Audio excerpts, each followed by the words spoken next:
Chair, just a brief update. Yeah, brief update on the school bus, yes. Yes. Thanks, man. We, back in May,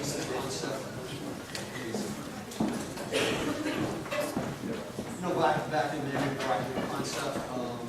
I have dates and timelines. The gist of it is that we brought forward a concept to you, working with you around the terminal parking. You supported the concept, we worked out the details, we worked with the town, who's excellent in their help with the fueling, as well as the antenna on the building, as well as the building and parking. And we received a letter on August 1st or July 31st that there was a belief that we needed to apply for a special use permit. And so doing, we followed the process, and we involved a civil engineer and submitted the plans accordingly and gone through the process. So we just in terms of what you might have read in the paper, we were never informed of the planning board meeting, otherwise we would have been there. So somewhere along the line, someone realized that was maybe something that was amiss, and so we've been asked or invited to come back Thursday night and kind of meet with them and review what it is we're trying to do. In really simple show and tell, I think you're all aware of what it is we're trying to do. By the way, I just want to thank Mr. Erickson, Bob Erickson, the town planner, for asking for this meeting again. Yes, I definitely want to thank him for that. It was, he's been very helpful. So, I think you know, you can see that's the old admin building or the Andrews building.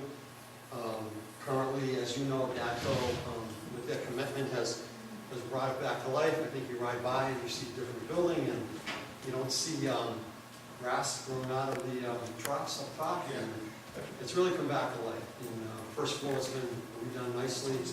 Fiber optics line, telephone line, internet line. It's really security on the door. And they also installed some high-powered cameras, and I don't really want to point out the location, but they were purposely installed the way they would cover the site. You can see how the parking is laid out for the buses.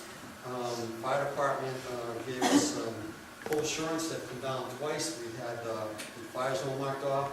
It meets the standard. It should meet the standard because it was designed for this and was approved when it was built, so that there is ample clearance. There's 20-foot clearance for fire trucks. Other than that, I don't know what other questions you have. Does it impact regular parking? No, I have some numbers that I wrote down. I did some quick check on. It's not taking up car parking spaces. Right, it should never have anyway. Yeah. There's no cars down there. Right. So I would want to check, but there's about 180 high school spots and 145 middle school spots. So I think if there was ever a major event like graduation and it's on the turf field, we could easily allow parking here and park them back by the baseball field for that event. You know, drive the buses around back and park near the fence. So, I mean, there are ways that we could accommodate if we had some major event. But we also have the middle school and high school purposely having their open houses and parent-teacher conference nights on the different nights. Correct. And so it doesn't congest. So I don't know if you have any other questions for me, but I would appreciate it if some of you could attend the planning board. And the date of that is September?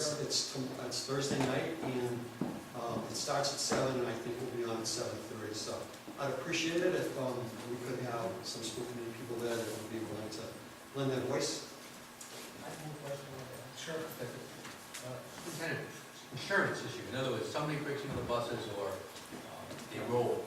What's our insurance coverage with that? So way ahead, Mrs. Marcotte, when we started this process, spoke to our trust, the insurer. The trust gave her specifics about what we would need in a COI, and the DACO has provided that. So we have that already. So, Basically, we're named additional insured.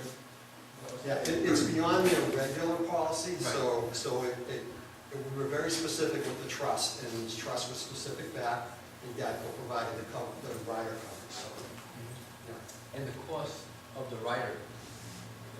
Owned by them. Yeah, no. No, and so basically, just to clarify, not only just keep the buses in the area, this is also a cost savings measure, correct? Yeah, I believe it's a cost savings measure, but Bill, if you remember, I felt like it was a win-win. We had a building that we didn't have money to invest in, the town didn't have money to invest in.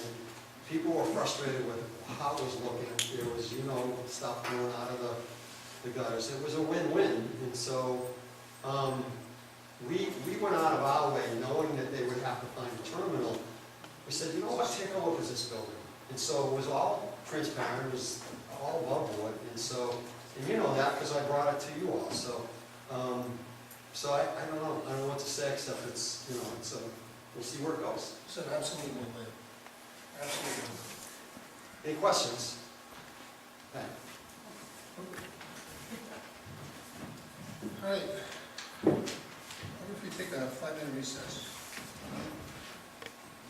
No actions required. Nope, I just wanted to bring that up in case you had questions. And then the zoning board meeting is September 23rd. September 22nd. Tuesday.